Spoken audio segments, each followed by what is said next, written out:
Morning students. पिछली video में हम लोगों ने पढ़ा कि शब्द के कुल 4 भेद होते हैं। पहला उत्पत्ति के आधार पर, दूसरा रचना के आधार पर, तीसरा प्रयोग के आधार पर और चौथा अर्थ के आधार पर। फिर हमने उत्पत्ति के आधार पर शब्दों के 5 भेद पढ़े। आज हम रचना के आधार पर शब्दों के भेदों को समझेंगे। रचना के आधार पर शब्द के 3 भेद होते हैं। पहला रूढ़ शब्द, दूसरा यौगिक शब्द और तीसरा योग रूढ़ शब्द। पहला रूढ़ शब्द, ऐसे शब्द जिनके अर्थ परंपरा से चले आ रहे हैं तथा जिसके खंडों का कोई अर्थ नहीं होता, उन्हें रूढ़ शब्द कहा जाता है। जैसे वृक्ष, तालाब, नारी, पुष्प आदि। यौगिक शब्द, 2 या 2 से अधिक शब्दों या शब्दांशों से बने शब्द यौगिक शब्द कहलाते हैं। जैसे देवालय, छात्रावास, देवदूत आदि शब्द। तीसरा है योग रूढ़ शब्द। ऐसे यौगिक शब्द जो सामान्य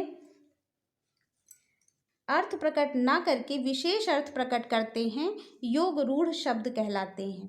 योग रूढ़ शब्द जैसे पंकज, हिमालय, दशानन आदि। प्रयोग के आधार पर शब्दों के 2 भेद हैं। विकारी शब्द, दूसरा अविकारी शब्द। विकारी शब्द, ऐसे शब्द जिनमें विकार हो सकता है यानी परिवर्तन हो सकता है, अर्थात जिन शब्दों में लिंग, वचन, कारक अथवा काल के आधार पर रूपांतरण हो सकता है, उन्हें हम विकारी शब्द कहते हैं।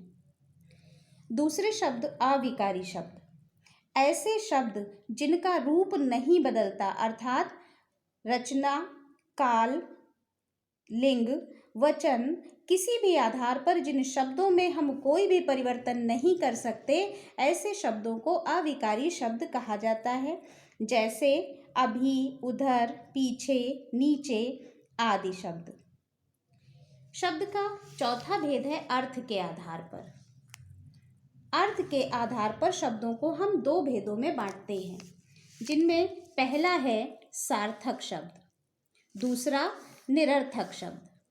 सार्थक शब्द वे शब्द होते हैं जिनका कोई निश्चित अर्थ होता है। ऐसे शब्दों को हम सार्थक शब्द कहते हैं। कहने का तात्पर्य है जिन शब्दों का अपने आप में अर्थ होता है, उन्हें सार्थक शब्द कहते हैं। जैसे सरोवर, क्षितिज, जानवर, विद्यालय आदि शब्द। निरर्थक शब्द, जिन शब्दों का कोई अर्थ नहीं होता परंतु भाषा में इनका प्रयोग किया जाता है, ऐसे शब्दों को निरर्थक शब्द कहा जाता है। ऐसे शब्द हैं जैसे चाय के साथ वाय, खाना, वाना, रोटी, वोटी, अंट, शंट इत्यादि। ऐसे शब्द जिनका कोई अर्थ नहीं है किंतु भाषा में उनका समान रूप से प्रयोग किया जाता है, निरर्थक शब्द कहलाते हैं।